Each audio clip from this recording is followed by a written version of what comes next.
I looked at my wife of 5 years and said, Emma, it's him or me. No intermediate options.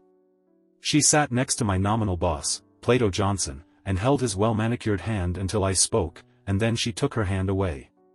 An expression of confusion and fear appeared on her beautiful face. She shook her head in surprise, causing her blonde hair to glisten in the lamplight. Just for the weekend. On Monday everything will be back to normal. Can't you have some fun with Laura for now? Laura is Laura Smith, real name Ellen Johnson. She sits next to me and has been making very intense attempts to seduce me for the last few hours. She is a stunning woman with luxurious dark hair and one of the best bodies in the world, especially if you like curves, which I definitely like. There are also rumors that she is top class. This is all part of Plato's joke. When Emma and I were invited to this island for a weekend, it was assumed that he just wanted to get to know me better. I am a famous author, and he bought the corporation that published my work. This happened about 3 months ago, but in fact, the whole weekend was organized so that Plato could have sex with my wife. I am an average writer, author of detective novels and thrillers. My hero is Rick Ryder. Sometimes he solves the mysteries of locked rooms, and sometimes he dives off a cliff to escape crazy people. He also has a varied and interesting sex life, putting beautiful women to bed in no time. He is a martial arts expert and trained assassin, all in all, a jack of all trades. He is fantasy wrapped in a thin layer of reality, and the books sell well, but the publishing house has several more important and better-selling writers. I just have a beautiful wife who attracted Plato. They met at a gala dinner and dance that Plato, Mr. J, threw for his stable of writers and editors. The party was impressive, and Emma was impressed. She was especially impressed when she and Mr. J danced to several musical numbers. He is polished, 10 years older than 28-year-old Emma, he has long dark hair, and is a large man. As I watched them dance, I saw that he also moved deftly. When the group took a break, they both returned to our table, and Mr. J said, "You have a wonderful wife, David," and she danced beautifully. I nodded. The lack of response from me seemed to stump him for a second. Then he said, "Well, it's time for me to take care of the other guests." "It was a pleasure, madam." Emma smiled and replied, "Mutually." I looked at her. No doubt she moved too quickly from Mr. J to Plato. I asked, impressed with my boss. "Oh yeah. He's just adorable," and she gave me a lecherous grin. "Well, let's see whose wife he snags next, huh?"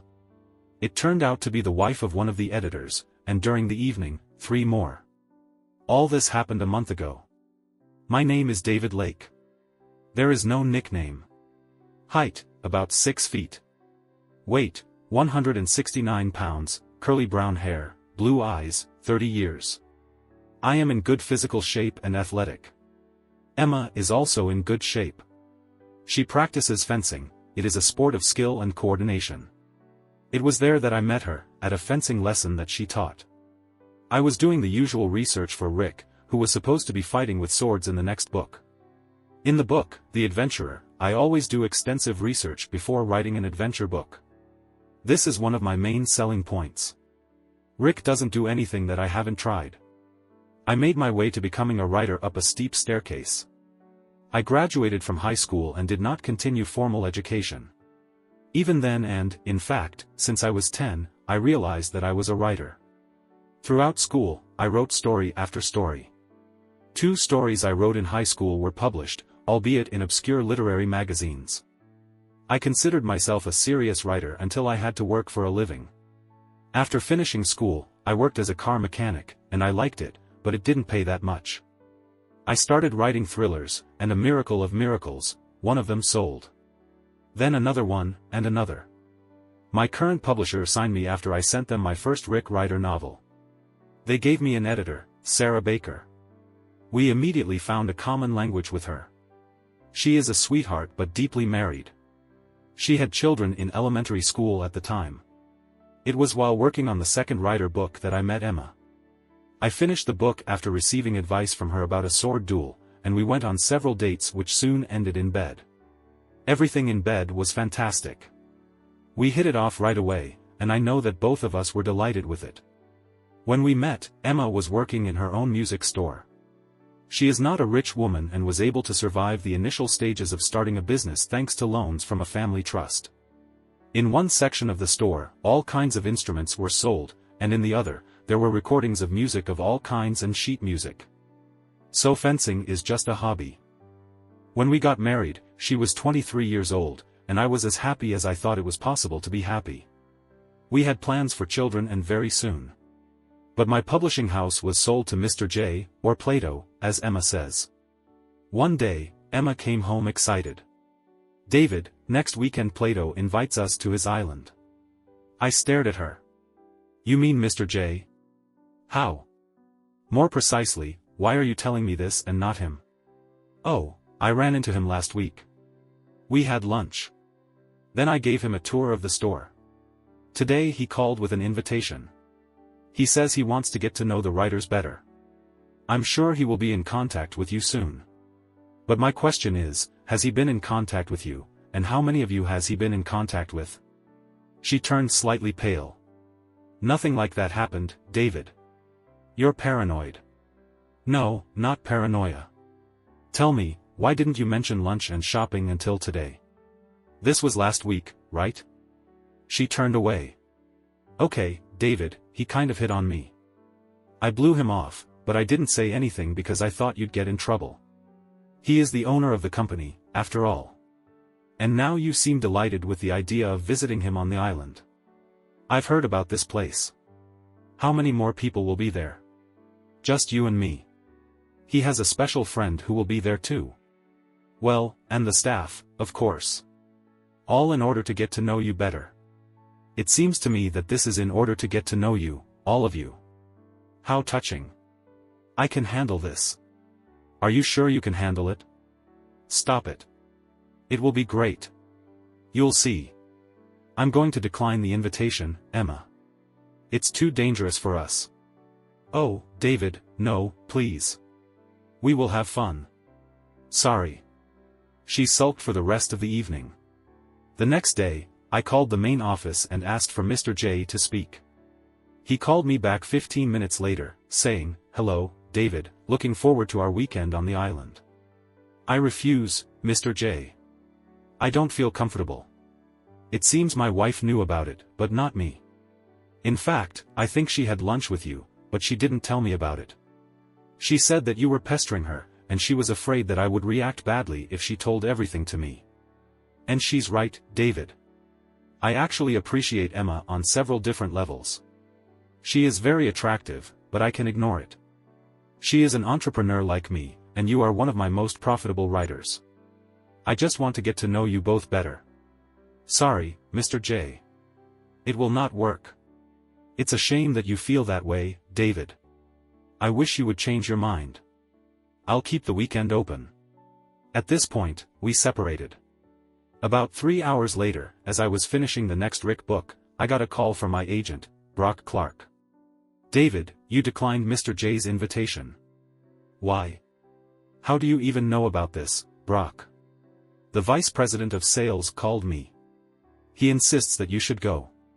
"Otherwise what?" "They may under-advertise the new book, which will cost you dearly and me since we both live from interest." "Did he threaten this?" "Not directly, but the threat was made. This guy plays a tough game." I said I'll contact you, Brock. After hanging up, I emailed Sarah the end of the new book with some instructions. Later, she called, and we discussed everything. In the meantime, I studied Plato Johnson and his island very intensively. The island was called Hedonism. In Greek, it means pleasure, Pleasure Island. As I delved deeper, I found several stories of sexual outrage on the island, and there was mention of 2 cases of divorce where the island was mentioned as the basis. But these stories were published in gossip magazines. There were several photographs of Mr. J with women, 2 of them were married. All this alarmed me. I found a picture of this place on Google Maps. I got acquainted with the whole place. The island is 2 miles long and about 1 mile wide, located off the coast of North Carolina among several islands where people go to play golf and enjoy beach holidays. The island faces south and is sheltered from the elements. It has 2 piers and several buildings, including a large house. There are tennis courts and a swimming pool. Why have a pool if there are great beaches? I downloaded detailed photographs of this place and compiled them into a topographic map. It seemed to me that to get there and back, you would need a decent boat or seaplane. I have neither one nor the other, but I know people who have both. That evening, Friday, Emma returned home on time. Entering the house, she looked joyful. For dinner, I had a large chicken salad and white wine. She got up to change her clothes. While they were eating, Emma said, "I heard that you may have changed your mind about not going to the island." I looked at her. "Where?" "Plato said that you can change your mind at lunch." "No, silly. He's in New York, and we're here in good old Virginia. He called me. He has an apartment in Manhattan." "How do you know he's in New York?" "Don't turn your paranoia on me, David. He mentioned this. He said that if we agreed, he would order his plane to take us from the national airport." "But we won't agree, Emma. I haven't changed my mind."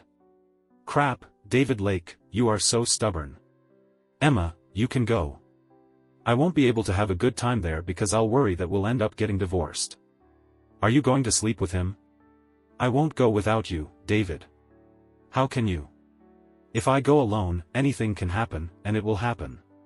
When you return, we will never sleep together again." "David, I can't say I'm not attracted to him, but you and I are still hotter than ever, so I wouldn't take that risk." "I won't, so I believed you." "Do you believe it?" "Don't believe me at all. Now is the time when my trust tank is almost empty." She quickly got up from the table, spilling the wine. "Crap, look what you made me do." I started laughing at her. She realized how stupid that sounded and joined me. This turned into hugs and kisses, which led to a trip upstairs.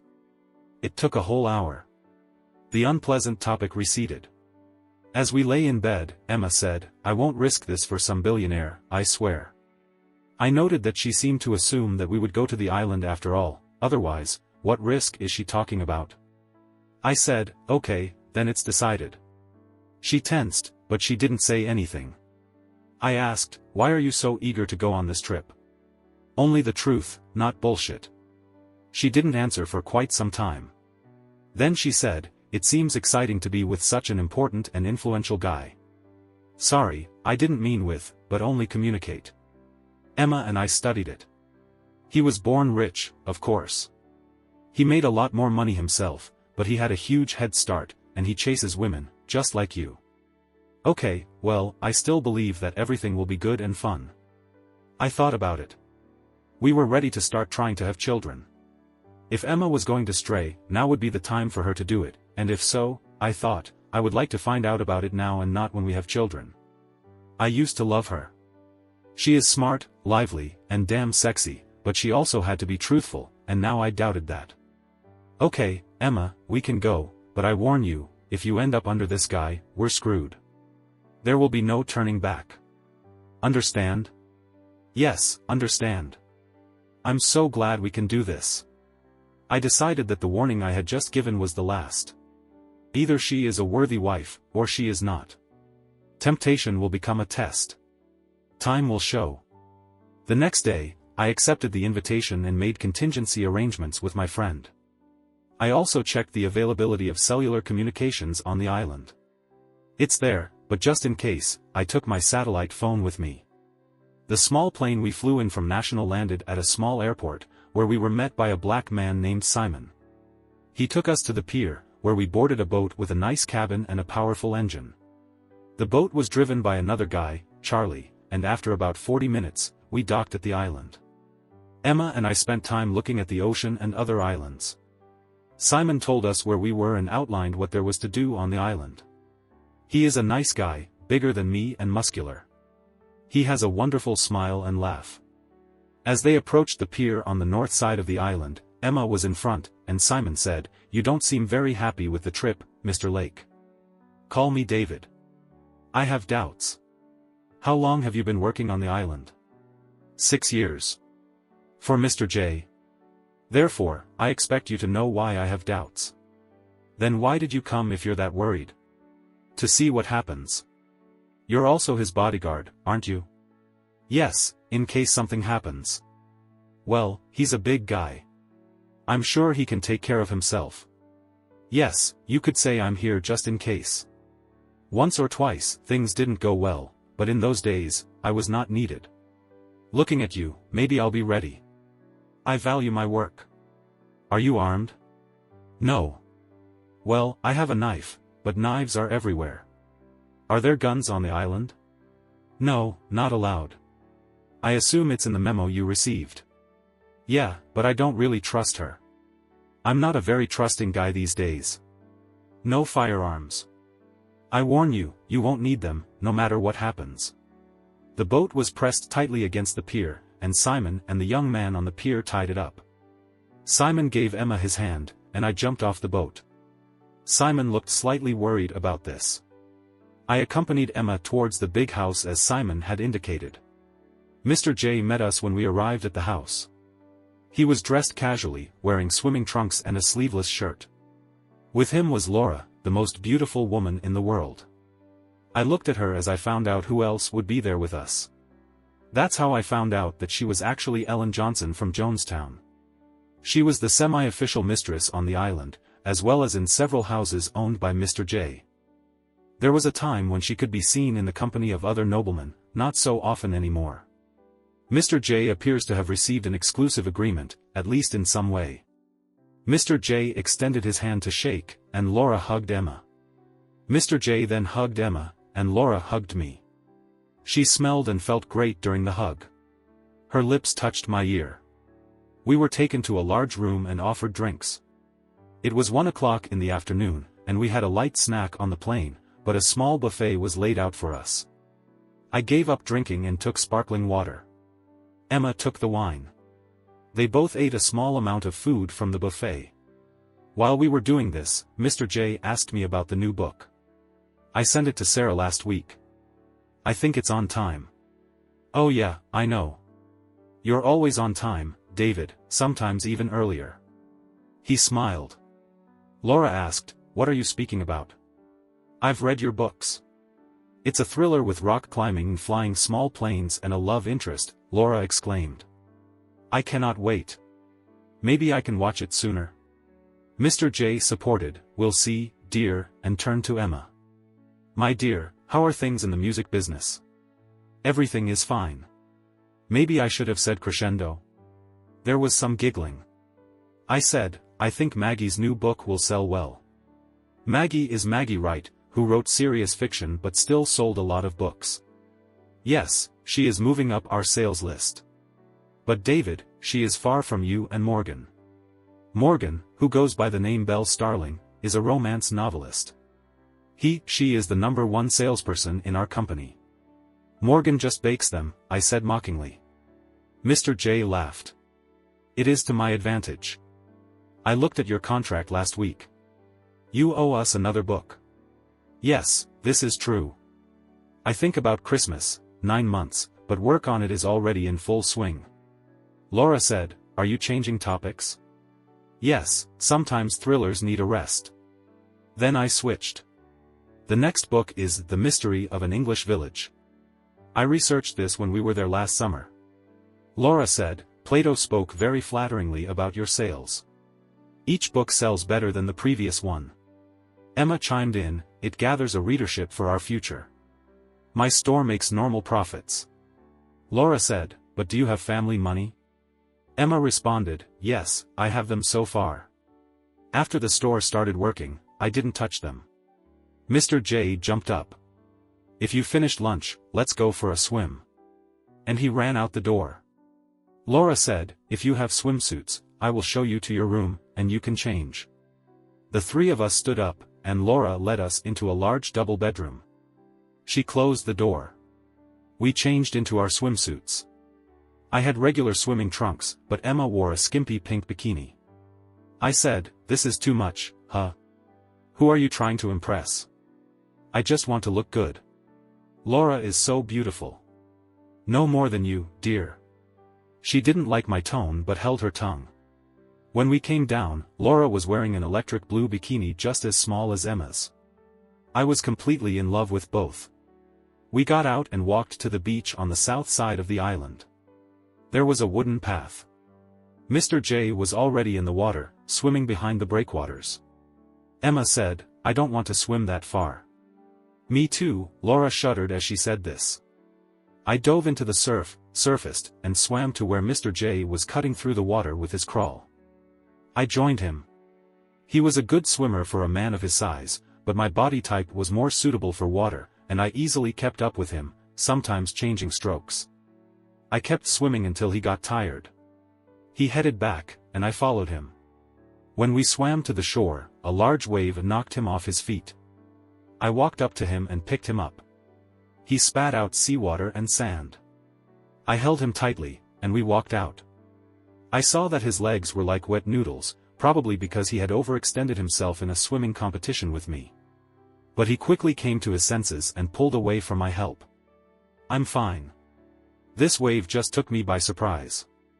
We approached the women lying on sun loungers in the sun, and I asked, "Who wants to swim?" Laura stood up immediately. She raised her hand, causing her top to slip slightly, and ran to the surf. I looked at Emma. She shook her head. Then I ran after Laura. The view from the rear was impressive. She dove into the surf like an Olympian and swam out beyond the breakwaters. I followed her. She swam better than Mr. J. I was amazed by this. We swam next to each other for some distance, and she shouted, "Let's turn," which is what I did. The flash of flesh interested me. I let her get about 4 meters ahead of me and watched her from the side. She turned over and floated on her back. Her breasts swayed in and out of the water. She was an absolutely amazing woman. Backstroke was my specialty, so I joined her, swimming alongside her. We swam some distance, and then she said, "I've had enough," and swam to the shore. I waited a moment to look at her from behind. When I emerged from the surf, Emma and Mr. J were nowhere to be seen. But Laura was looking straight at my tight-fitting swimming trunks. She said, "What are you, Superman?" I laughed. "There's only one way to find out." She took a step towards me, then she stopped, saying, "We can't do this here, no matter how much I want it." She turned and ran. On land, she was not as fast as in water. I easily caught up with her, and we went out onto the veranda. Ours were nowhere to be seen. I wondered if this had already happened. Laura asked, "So do you really do what you write?" "Yes. Well, I mean, I can't jump between buildings, but I'm trying to figure out how believable Rick can do such things." Laura stared at me before this look. My erection disappeared, but she returned as she expected. She was a woman with power. I said, "Laura, fuck off. I am married to a wonderful woman and would like to keep it that way. I'm asking as a favor, don't." Laura laughed. "A tongue-tied writer? Oh my God." I said, "Let's see what these two are up to, shall we? Does this matter to you?" "Oh yeah. Please, Laura, I want you to understand that I won't be sleeping with you this weekend, whatever Emma decides to do. If they get to that point, I'll leave, and most likely I will long regret what I just said." I smiled. "I'm warning you, David. It's not easy to shake me off my tail."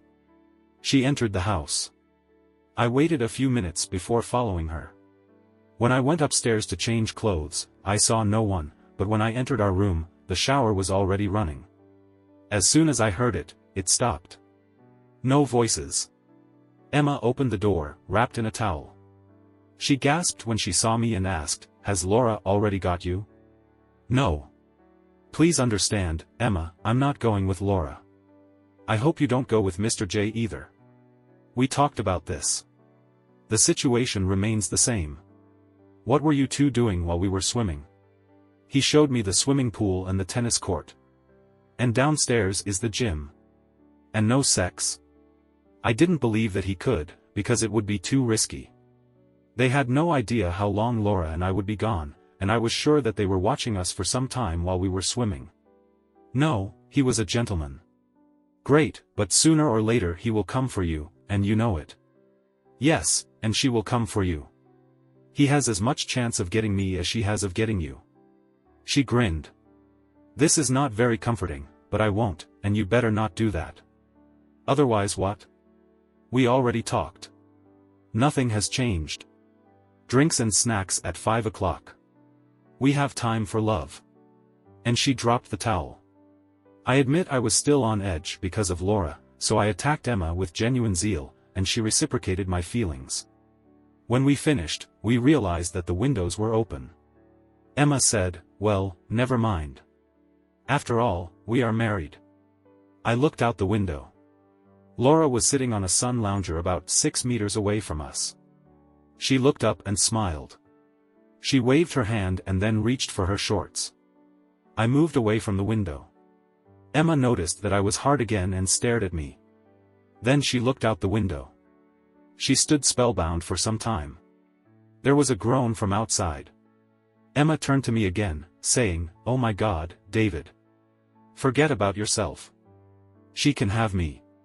I can give up on you." "I will not give up." Emma laughed at me. "You have to beg her to give up, otherwise, you have no chance. I've already done this. It doesn't seem to work. I guess Plato gave her a task, so he can have me. It's all so strange, but you have to admit it keeps your interest. Emma, I promise you that I won't do this, although now you have helped me a lot." She looked at me. I was still erect. "Certainly we can have sex at least every 2 hours. This should help, maybe." We went down to the main room in casual clothes. For me, it's Dockers shorts and a collared shirt. Emma put on a dress, let her hair down, and high-heeled sandals. No doubt she looked sexy. When we arrived, Mr. J was drinking beer. He said, "Hey, David, how was your swim with Laura?" "It was great, Mr. J. She is a talented swimmer. This is just one of the many talents she has. Call me Plato." "Fine. Famous name. I like it." He was a famous philosopher. My father, rest his soul, loved reading about him. Laura came in. She was also wearing a dress, and she was also wearing heels. The dress seemed modest, but on her, it was not modest. I'm sure Emma felt a little insecure, and as I understand, it was part of the game. Laura had to outshine Emma, who in turn would try to assert herself by getting Plato for herself. I moved closer to Emma and put my arm around her shoulders. Plato said, "There's wine, cocktails, beer, and some pretzels. Pretzels are my favorite." As he said this, he was eating one of them. The 4 of us chatted for a while. Laura then took me to show the house. He was impressive.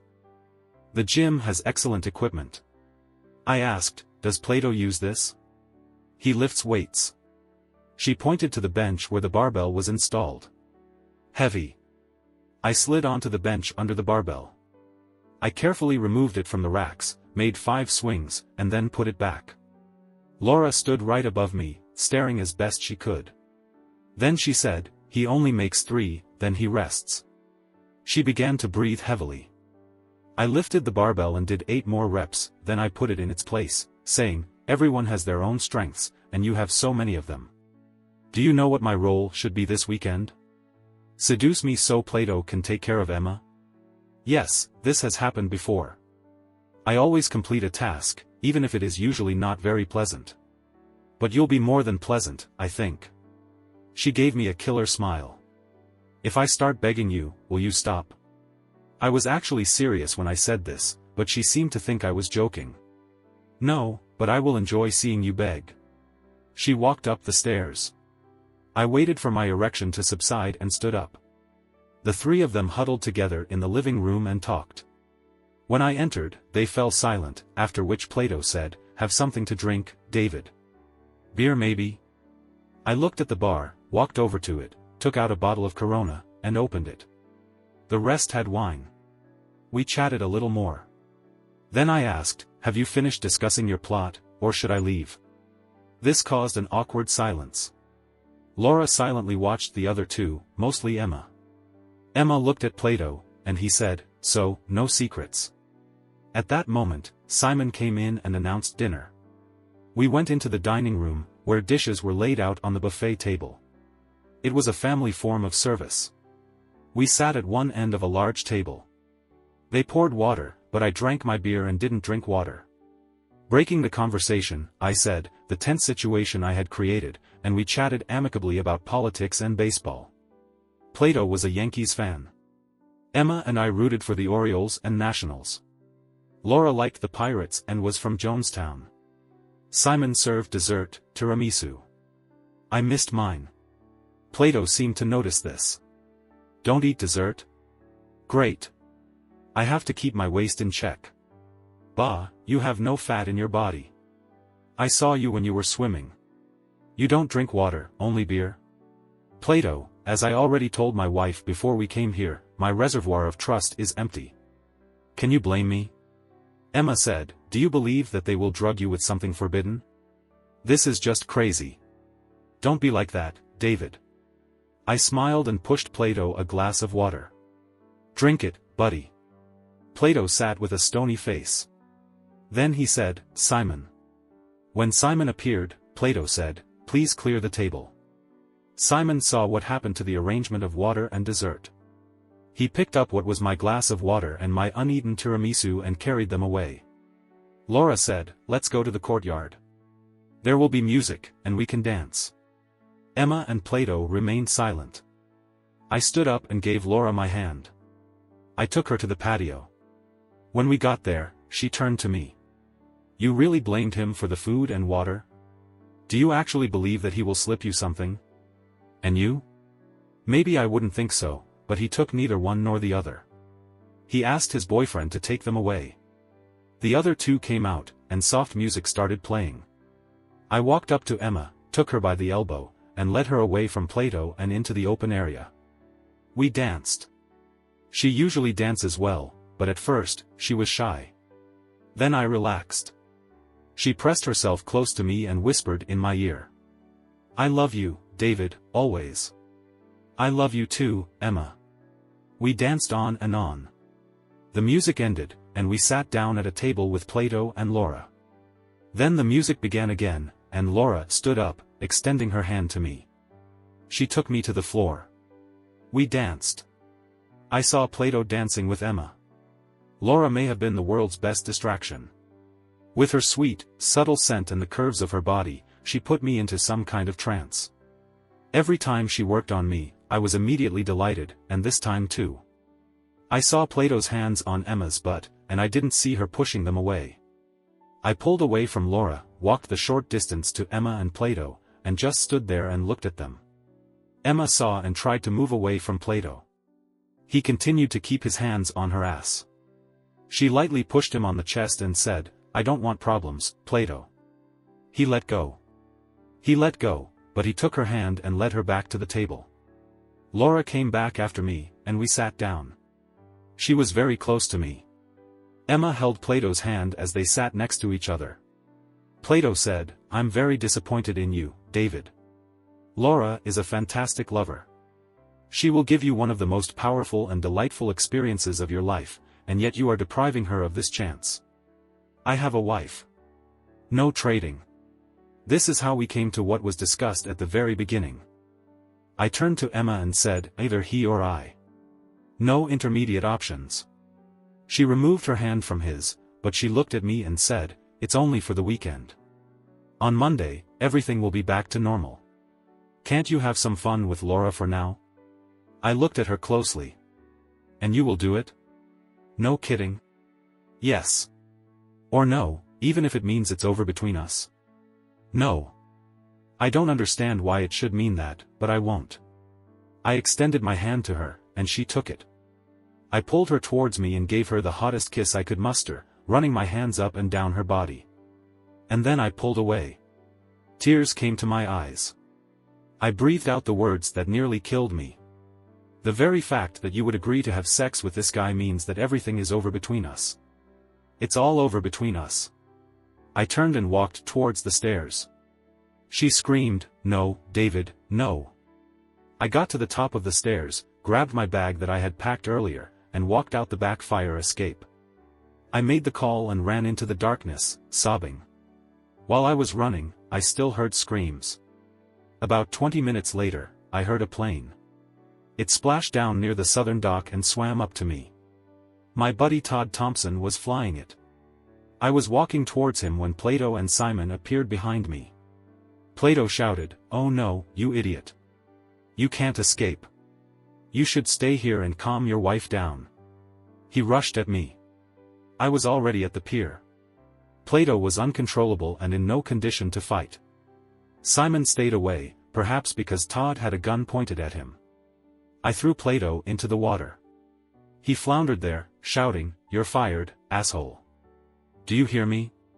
Fired." I boarded the plane, and Todd taxied. We flew to a small lake near Dulles. He had a car there for me.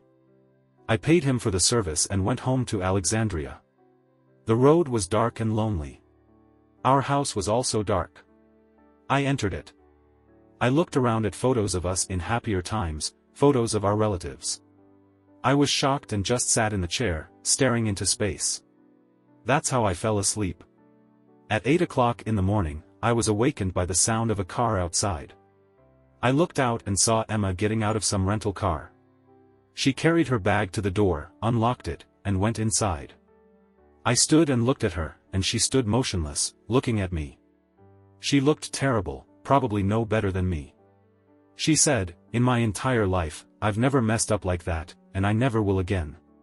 Never. I don't want to lose you, David." I shrugged. "Emma, what did you think would happen when you decided to let Plato use you? Did you think that I could not notice this because of Laura?" "I was stupid, David. So stupid." "Well, tell me, did you and Plato set all this up?" She looked down. "Not really. He suggested that when we get there, there might be a substitution, and to be honest, I foresaw this in advance. I thought I would say no, and that would be the end of it. But you didn't say no. You said yes, only if you go with Laura. I saw how much you wanted her. You were on edge being around her. And then do you think we'd rekindle our marriage and have kids and all that when we both knew, that we couldn't trust each other? I saw it as a sideshow when we both would have an exceptional experience." I smiled. "I can understand why you thought my experience with Laura would be top-notch, but why did you think that Plato would be better than me? He excited me. He is older and stronger. He knew what to do to get me, I think. I never thought he would be better than you, just different. So, Emma, how do I know this won't happen again? There are still many guys like Plato in the world, and he is still around. I didn't mean to cheat, David. Everything was right in front of you. I just thought you would agree." "Well, that is, you refused her, so I know you would never agree." "Since you turned her down, yes." "Well, I do not know. To me, you are not the woman I met and married. She wouldn't move to be seduced by some other guy. David, can we please? Can we see what happens next? And you know, we always had great sex. We both miss it. We can continue like this while you spend your time not trusting me." She stood up and took off all her clothes. I thought about turning away, but I didn't. She led me upstairs. "The only thing we have always had, and probably always will have, is complete sexual compatibility. As soon as we get into bed, we always get together." So, I let her come home. 10 years later, I picked up the kids from the school bus. It was 3:15. Jessica is 8, and Robert is 6. Helen, who does not yet go to school, is 3 years old. I was a stay-at-home writer, but I had a good woman coming to help, and I had the opportunity to write. It took over a year before I trusted Emma enough to let her come off the pills. But when she did, our sex life took off. The thought that I had knocked her up excited us greatly. I closed my contract with my previous publisher, and Sarah and I moved on to something else. The first book I wrote was about adventures on an island. Everything was close to the truth. Well, so be it. I had to hang from the plane's float before getting on board after I beat up Simon and his henchmen. Well, and also the character's wife was drugged with illegal substances so that she would want the villain, but the villain was thrown into the ocean and all that. The book sold a huge number of copies, and I got a movie deal that also included my 3 previous books. Plato could not complain about half-truths in the new book, where he was cast in the role of Socrates. If he did, he would be burdened with the truth of what happened. Emma now has 2 stores. They earn some money, I earn a lot. Before I fully accepted her back, she signed a post-nuptial agreement. It affects both of us, no infidelity. Now the school year has begun. When I was driving the two older ones home, a car drove up to our entrance. This is a small red sports model. Out came a remarkable pair of legs, followed by the rest, of the most beautiful woman in the world. Laura smiled and waved to the children. They ran up to her, shouting, "Aunt Laura, Aunt Laura." She hugged them and began to fuss around. Young Helen greeted her at the door. As she entered the house, I poured her a seltzer, her favorite drink, and said, "Emma will arrive soon. I prepared a high-calorie salad, and everything is ready in your room, but that's a completely different story." Subscribe to our channel so that your second half doesn't cheat on you, and go ahead and listen to the next story because this story is nothing compared to the next one. If you're under 18, don't even think about listening to the next one.